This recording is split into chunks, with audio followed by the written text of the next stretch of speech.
2024.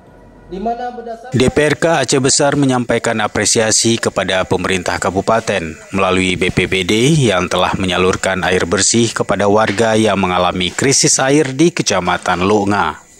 Anggota DPRK Aceh Besar Eka Rizkina menyampaikan kondisi di Kecamatan Lunga saat ini masih mengalami krisis air walaupun hujan sudah turun beberapa kali. Hal ini disebabkan kondisi sumur warga yang umumnya cukup dalam. Eka berharap Pemkab terus melakukan distribusi air kepada warga di wilayah Gampung yang masih sangat membutuhkan, terutama bagi kaum perempuan.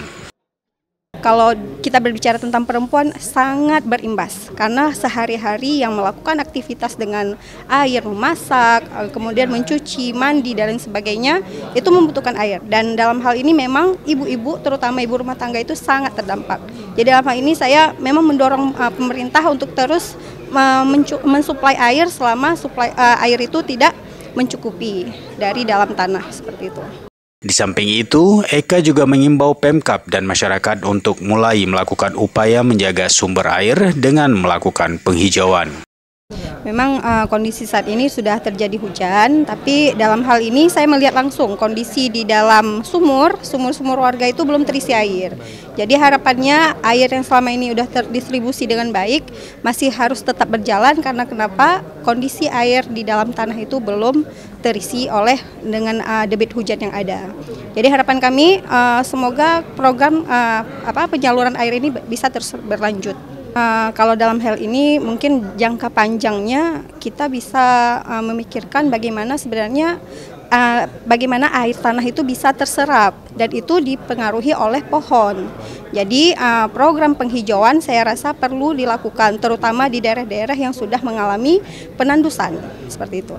Dalam periode Agustus, Pemkab Aceh Besar melalui BPBD dan PDAM Tirta Montala telah mendistribusikan sebanyak 2,5 juta liter air bersih ke beberapa kampung di Kecamatan Lunga dan sekitarnya. Walaupun Lunga masih kekeringan, tapi kan tidak semerta-merta air merusak dalam tanah.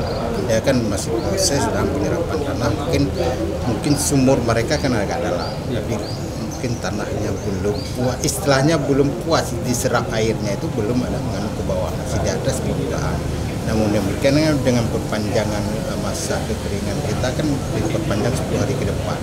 Nanti 10 hari ke depan kita evaluasi lagi. Sementara kita masih antar air warga-warga tertentu, tapi nggak semua lagi seperti yang kemarin-kemarin dulu. Sebagian sudah mendapatkan air, sebagian belum. Jadi daerah-daerah yang agak tinggi belum. Jadi insya Allah kita tetap suplai air, tetap kita perhatikan, itu juga kewajiban kita. Suplai air harian Pak? Berapa? Harian. Berapa Pak per harinya gitu? Kalau sekarang kan diatur oleh jadwalnya oleh BPBD mengaturkan jadwalnya berapa. Cuman kita setiap hari mobil tangki PDAM tetap standby setiap hari, di mana kalau kurang supply daripada BPBD kita supply juga. Jadi hampir 20 ton per hari kita. 20 ton per hari yang disuplai. Jadi kan makin lama makin menurun nanti. Kemarin lu ada 30 sampai 60 ya kan, makin lama ini makin menurun. Mungkin 10 hari ke depan ini agak lebih menurun lagi. Mungkin insya Allah kita akan kepada masyarakat supaya bersyukur ya kan, sudah menyupan nikmat walaupun kita belum merasakan sepuasnya dulu. Namun demikian dari Aceh Besar, Tim Liputan Aceh TV melaporkan.